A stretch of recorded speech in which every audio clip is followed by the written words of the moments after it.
Assalamualaikum warahmatullahi wabarakatuh. Saudara-saudara, rekan mahasiswa yang kami cintai,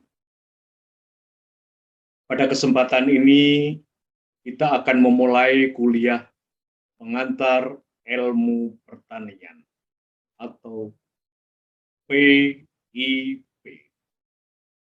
Apa yang akan kita bahas dalam beberapa pertemuan dengan saya? Yang pertama adalah kita akan membahas berkaitan dengan masalah pengertian pertanian.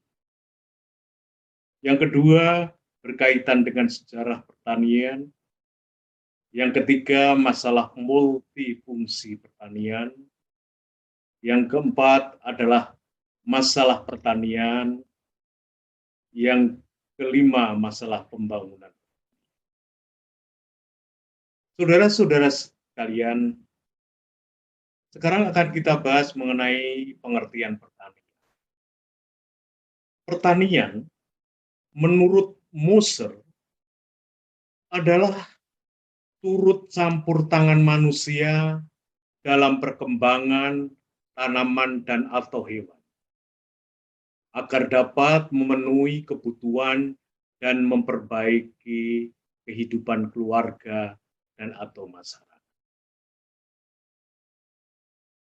Sehingga dari pengertian tersebut, pertanian ini dalam arti luas meliputi tanaman dan hewan. Sehingga pertanian dalam arti luas atau sering disebut dengan agrokompleks meliputi pertanian pangan dan hortikultura, perkebunan, kehutanan, peternakan, dan perikanan. Dan juga yaitu pengelolaan hasil pertanian.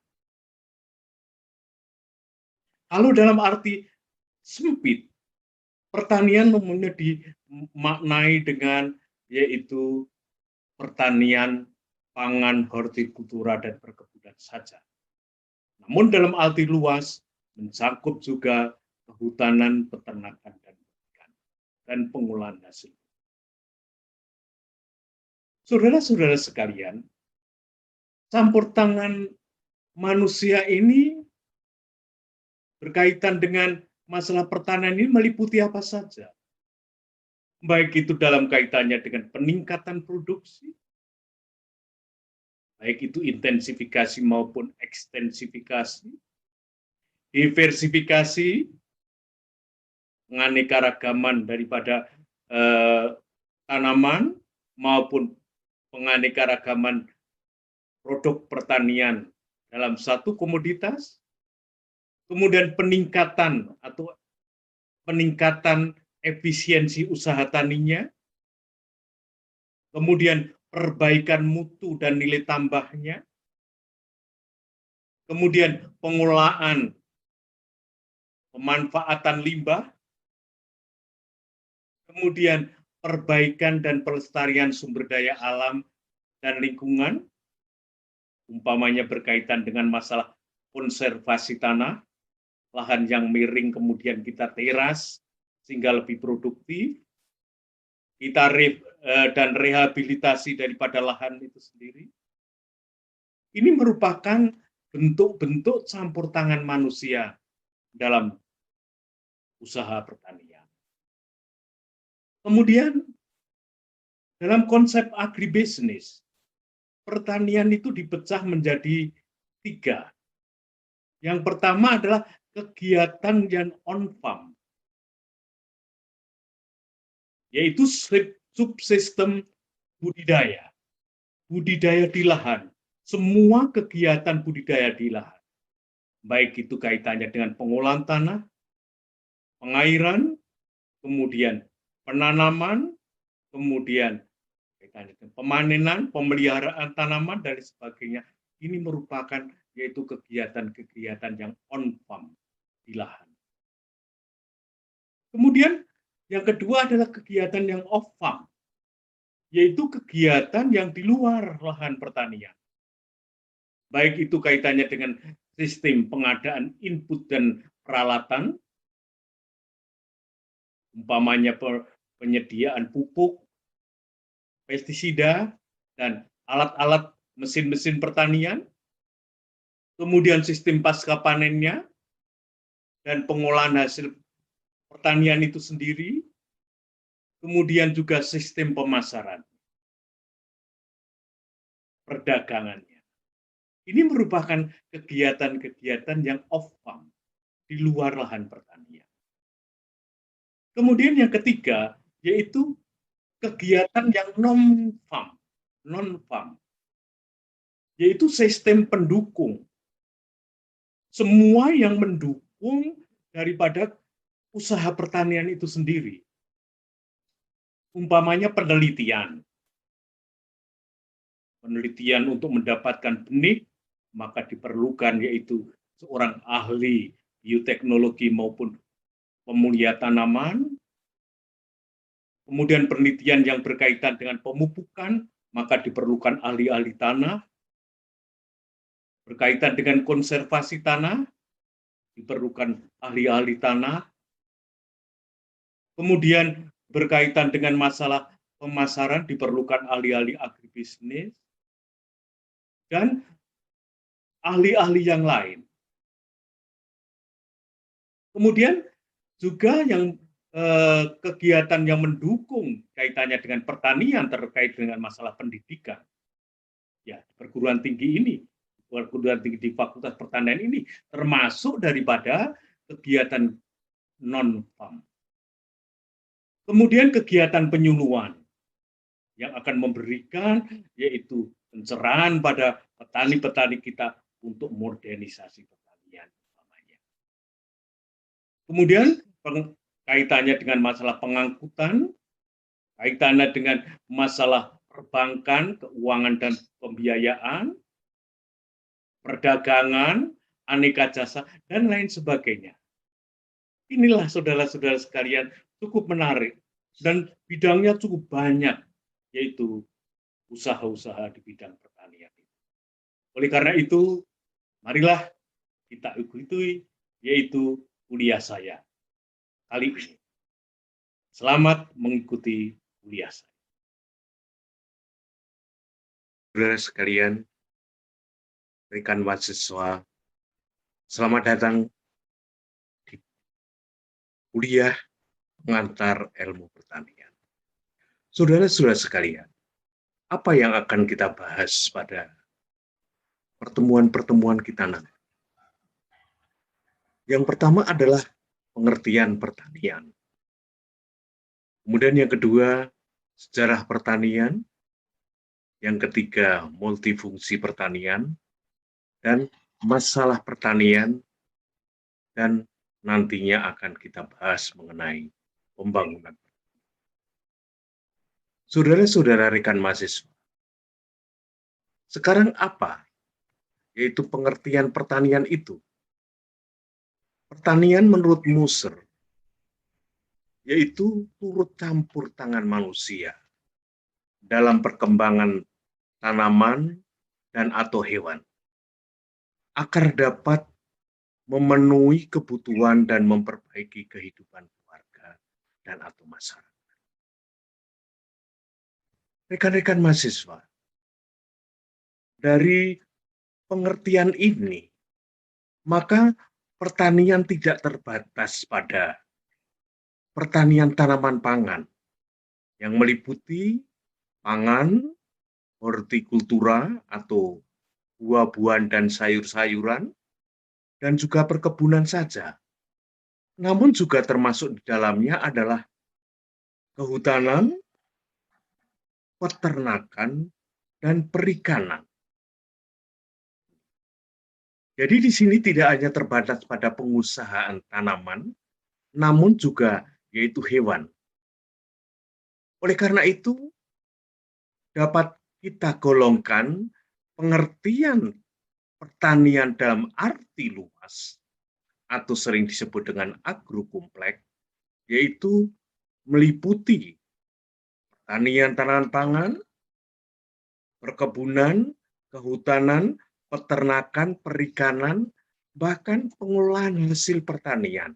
Ini termasuk di dalam yaitu pertanian yang disebut dengan agrokompleks. Namun kalau pertanian dalam arti khusus, yaitu pertanian diartikan hanya terbatas pada pertanian pangan saja. Antaranya yaitu pengusahaan pangan, hortikultura, sayuran dan buah-buahan, dan perkebunan. Saudara-saudara sekalian, di dalam pengertian tadi, yaitu turut campur tangan manusia, adanya keterlibatan manusia di dalam pengusahaan ini. Lalu sekarang turut campur tangan manusia itu ruang lingkupnya apa saja? Yang pertama adalah peningkatan produksi. Dalam peningkatan produksi, baik itu dengan intensifikasi pertanian maupun ekstensifikasi pertanian atau perluasan areal pertanian. Kalau intensifikasi pertanian, yaitu upaya peningkatan produksi atau produktivitas dengan penambahan input persatuan luas atau unit usaha. Umpamanya penggunaan yaitu pupuk, penggunaan pestisida, dan perbaikan cara bercocok tanamnya. Ini termasuk di dalam intensifikasi pertanian, pemilihan bibit yang unggul. Namun kalau ekstensifikasi pertanian, yaitu perluasan areal, skala usahanya yang diperluas. Kemudian yang kedua, yaitu turut campur tangan manusia dalam kaitannya dengan diversifikasi, keragaman usaha. Dalam hal ini bisa kita bagi menjadi dua, yaitu diversifikasi secara horizontal, yaitu menambahkan keragaman komoditasnya. Tidak hanya yaitu untuk padi, jagung, kedelai, namun juga yaitu untuk sayur-sayuran, buah-buahan, dan lain sebagainya. Jadi keragaman daripada komoditas yang kita usahakan. Kemudian yang kedua, diversifikasi vertikal. Maksudnya apa? Keragaman produknya yang diperluas dari komoditas yang sama. Umpamanya, ketela. Tidak hanya kita menghasilkan ketela saja, namun juga kita gunakan untuk menghasilkan tepung. Kemudian juga untuk menghasilkan yaitu biogas, ya, kaitannya bioetanol, kaitannya dengan bioetanol. Oleh karena itu apa?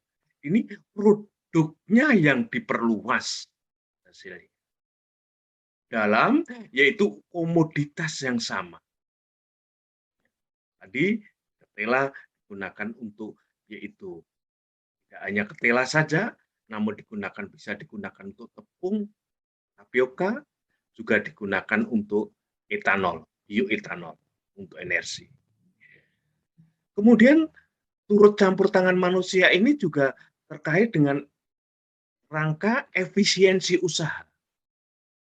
Bagaimana upayanya agar lebih efisien dalam usahanya itu. Yaitu peningkatan pendapatan atau keuntungan dengan atau tanpa penambahan biaya produksi. Sehingga apa? Pada penambahan biaya produksi tertentu bisa menghasilkan keuntungan yang lebih tinggi. Sehingga keuntungannya akan semakin besar, semakin efisiensi. Inilah turut campur tangan manusia. Ini peran daripada agribisnis. Kemudian turut campur tangan manusia itu juga berkaitan dengan masalah perbaikan mutu atau nilai tambah produk atau added value. Jadi meliputi apa usahanya? umpamanya standarisasi, memenuhi standar produknya, sortasi, maksudnya pengelompokan, pemilahan yang jelek-jelek dikeluarkan, yang bagus, yang sedang, yang tidak jelas. Sortasi dipilahkan. Kemudian memberikan nilai tambah itu dalam kaitannya dengan pengolahan hasil pasca panennya. Umpamanya ketela, kalau ketela dijual ketela, maka hanya paling-paling hanya yaitu Rp1.000 sekilonya, 1 kilonya. Namun kalau digunakan untuk yaitu gedok Magelang umpamanya yang sudah terkenal, maka 1 kilo ketela itu bisa hasilnya bisa menjadi yaitu 100.000. Namun kalau kita yaitu gunakan untuk stripping, maka hasil 1 kilo ketela bisa menjadi yaitu 200.000. Kalau kemudian selanjutnya di packing, bungkusnya ini ditambah, diperbagus, dan pemberian nama merek, umpamanya Kitela, umpamanya brandingnya, maka nilainya bisa 1 kilo ketela ini bisa menjadi 500. Inilah yang dinamakan dengan yaitu memberikan nilai tambah daripada produk. Kemudian untuk selanjutnya, turut campur tangan manusia itu juga berkaitan dengan masalah pengolahan limbah. Limbah-limbah pertanian kita manfaatkan menjadi produk yang bermanfaat. Umpamanya digunakan untuk kompos. Kotoran hewan dengan jerami kita gunakan untuk kompos, untuk pupuk. Kemudian juga kotoran hewan kita gunakan untuk biogas. Ini maksudnya yaitu memanfaatkan limbah ini menjadi produk yang bermanfaat. Kemudian turut campur tangan manusia itu juga berkaitan dengan perbaikan dan pelestarian sumber daya alam dan lingkungan. Umpamanya, yaitu berkaitan masalah konservasi dan rehabilitasi tanahnya. Tanah yang miring kita teras sehingga menjadi lebih produktif. Tanah yang tadinya sudah kritis kita hijaukan, kita gunakan untuk perkebunan dan lain sebagainya. Ini berkaitan dengan masalah perbaikan dan pelestarian sumber daya. Saudara-saudara rekan mahasiswa yang kami cintai, untuk selanjutnya sekarang makna pertanian itu dapat dimaknai menjadi 3 hal, yaitu yang berkaitan dengan masalah proses produksi, yang berkaitan dengan masalah profesi, dan berkaitan dengan perubahan sosial budaya. 3 bisa dimaknai dengan 3 hal ini. Kemudian sekarang berkaitan dengan masalah yaitu proses produksi, yaitu proses menghasilkan bahan pangan atau ternak. Berkaitan dengan pertanian, berkaitan dengan masalah proses menghasilkan bahan pangan dan ternak atau produk-produk agroindustri. Dengan apa? Dengan memanfaatkan sumber daya alam yang ada, lahannya, dan tumbuh-tumbuhan, hewan, dan sumber daya lainnya. Saudara-saudara sekalian, karena dalam proses produksi pertanian itu berkaitan dengan masalah makhluk hidup dan dipengaruhi oleh alam, maka ciri daripada produk pertanian itu yaitu dia high risk, berisiko tinggi. Umpamanya salah musim, maka akan terjadi kegagalan panen dan lain sebagainya. Di samping itu, yang kedua adalah tergantung oleh musim. Tergantung oleh musim, sehingga efisiensinya rendah. musim panen tiba, semua panen, maka harga menjadi rendah. Musim buah mangga umpamanya, semua panen, maka hasilnya apa? Hasilnya harganya rendah, sehingga mempunyai efisiensi yang rendah. Kemudian yang ketiga, memerlukan input dan menghasilkan produk dalam volume yang besar. Produknya dalam volume yang besar, sehingga perlu biaya transport dan pengepakan yang tinggi. Karena volumenya besar. Kemudian yang keempat, produk yang dihasilkan dia tidak tahan lama.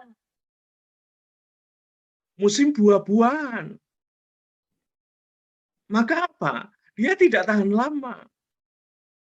Maka penanganannya harus cepat. Kalau disimpan, maka biaya penyimpanan yang cukup mahal. Inilah ciri-ciri daripada produk pertanian itu. Kemudian yang selanjutnya, pertanian dimaknai sebagai profesi. Saudara-saudara sekalian, pertanian sebagai profesi. Sehingga dalam usaha pertanian itu, yaitu perlu berbagai macam keahlian. Perlu berbagai macam keahlian.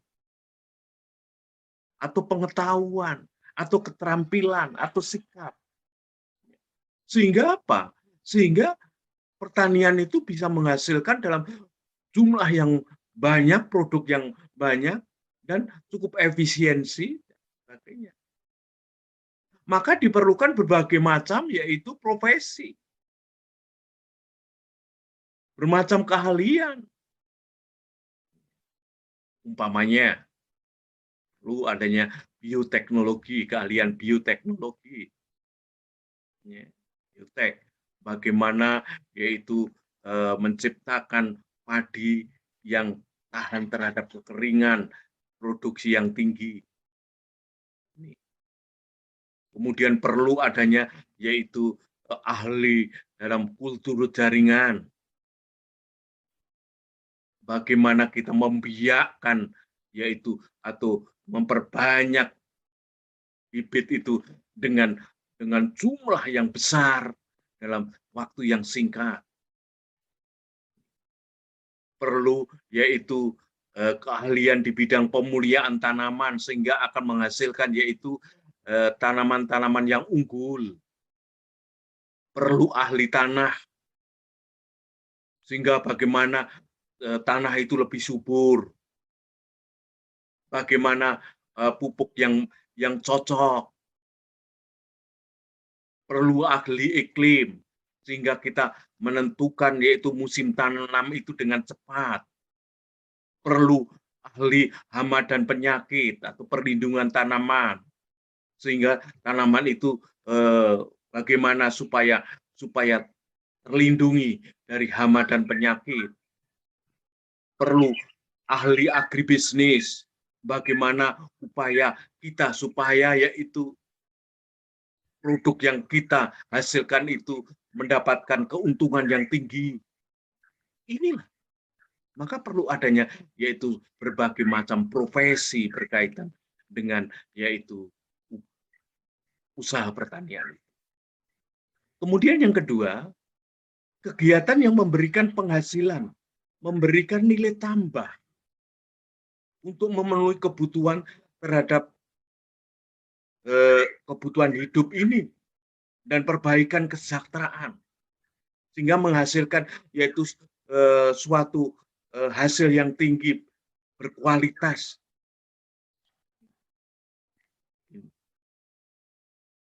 Oleh karena itu umpamanya seperti tadi yang saya katakan tadi, ketela tadi tidak hanya dijual ketela, maka bagaimana memberikan nilai tambah daripada produk hasil pertanian.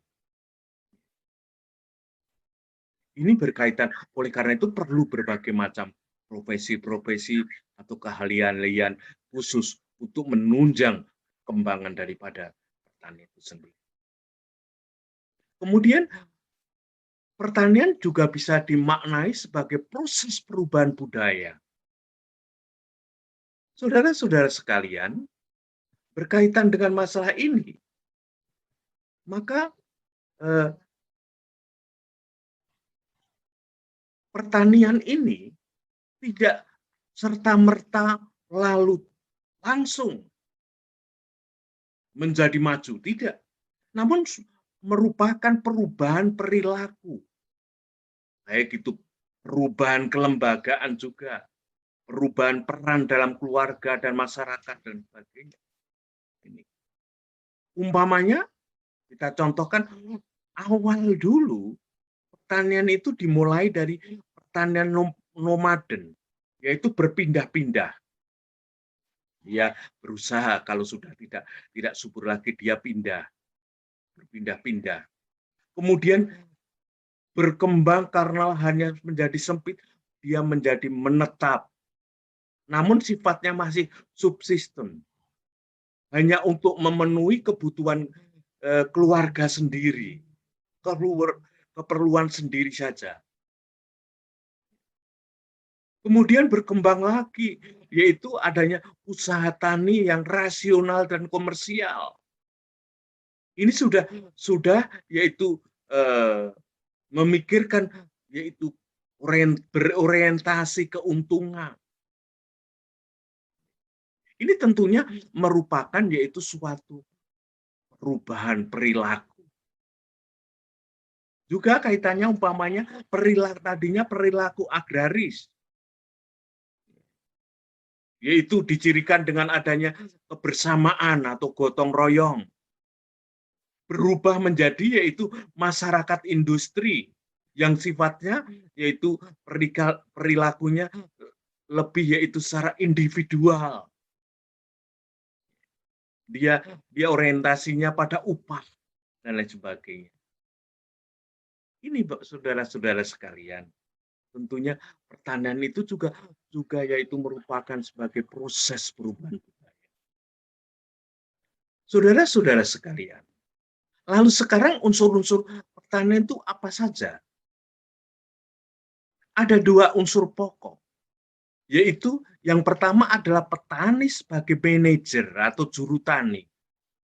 Dia kewajibannya yaitu mengambil keputusan, mengatur yaitu penggunaan sumber daya, produksi yang efektif, bagaimana penggunaan pupuk yang efisien,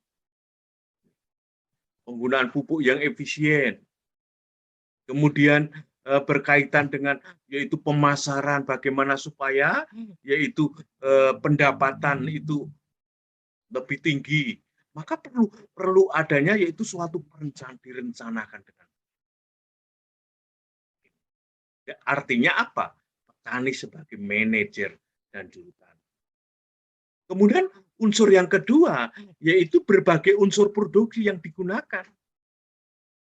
Berbagai unsur yang digunakan, umpamanya yaitu lahannya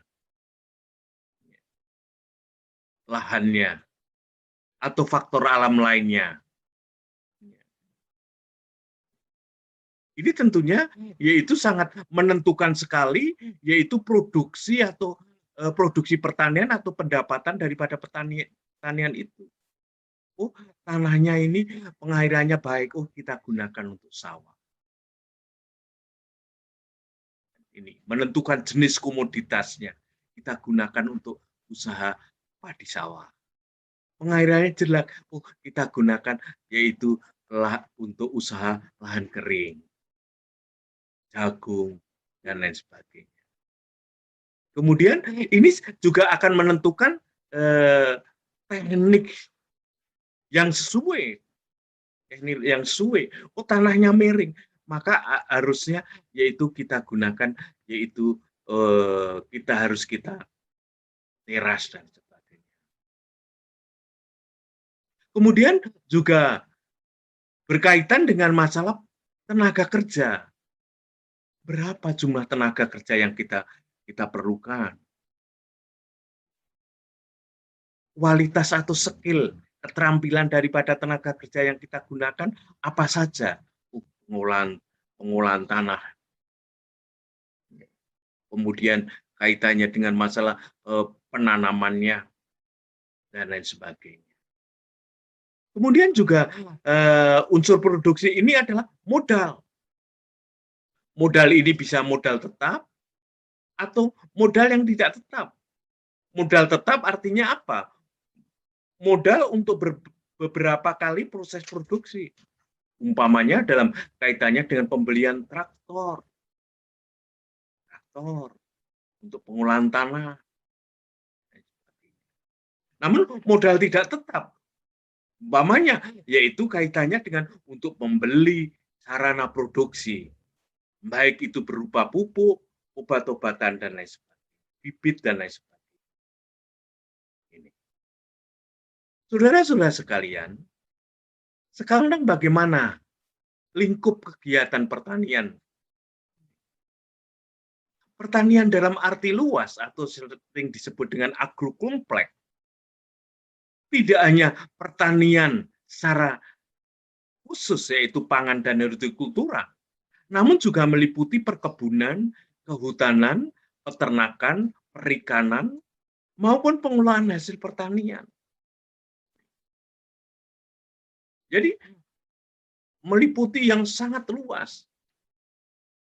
Sehingga kalau kita lihat ya, nama kementerian kita itu juga berubah-ubah. Karena apa yang dipimpin usahanya juga berubah-ubah. Umpamanya tahun 1980-an itu ada Departemen Pertanian. Terus berkembang menjadi Departemen Pertanian dan Kehutanan. Ini berarti sudah arti luas.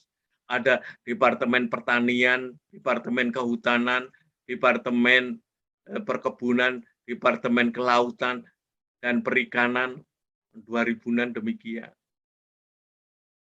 Tahun 2000 seterusnya Departemen Pertanian secara khusus, Departemen Kehutanan secara khusus, Departemen Kelautan dan Perikanan. Jadi terus berkembang. Bahkan yang terakhir ini adalah sekarang namanya Kementerian Pertanian, Kementerian Lingkungan Hidup dan Kehutanan, Kementerian Kelautan dan Perikanan. Karena memang cakupannya yaitu pertanian itu adalah sangat luas. Baik itu berkaitan dengan pertanian, tanaman pangan, perkebunan, kehutanan, peternakan, dan perikanan. Saudara-saudara sekalian, sekarang kita bicara masalah konsep agribisnis.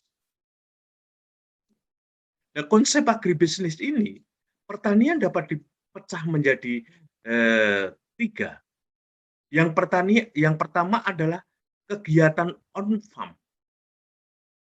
subsistem budidaya, yaitu dalam berkaitan dengan masalah sistem budidayanya, yaitu kegiatan yang di lahan itu sendiri. Budidaya tanaman yang ada di lahan itu. Ini yang dinamakan dengan on-farm. Kemudian yang kedua adalah kegiatan off-farm. Off-farm. Kegiatannya meliputi apa? Itu ada subsistem pengadaan input dan peralatan, mesin pertanian, bisa itu.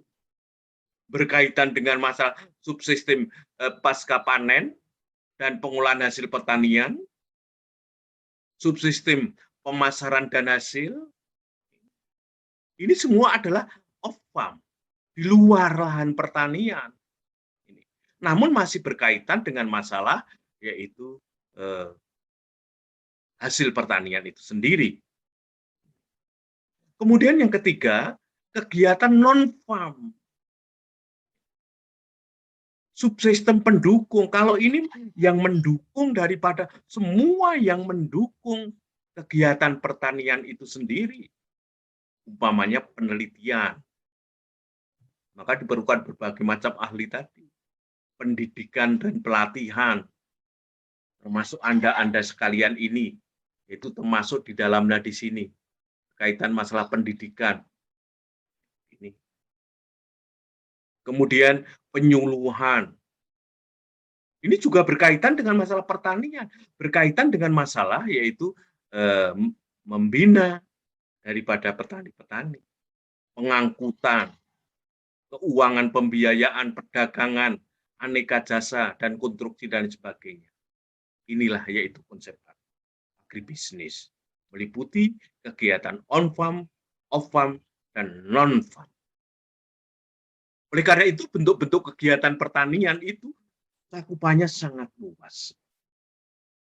Saudara-saudara sekalian, ini kegiatan-kegiatan pertanian itu bisa berada di sawah, bisa berada di pekarangan, untuk penggunaan pemanfaatan pekarangan, untuk usaha pertanian, bisa kegiatan di ladang, bisa kegiatan ladang berpindah, bisa kegiatan perkebunan, bisa kegiatannya kehutanan, perikanan, peternakan,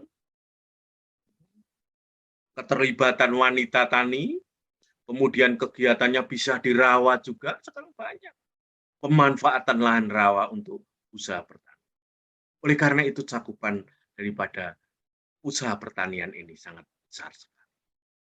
Saudara-saudara sekalian, saya rasa demikian kuliah saya pada pagi ini. Terima kasih. Akhir kalam. Wassalamualaikum warahmatullahi wabarakatuh.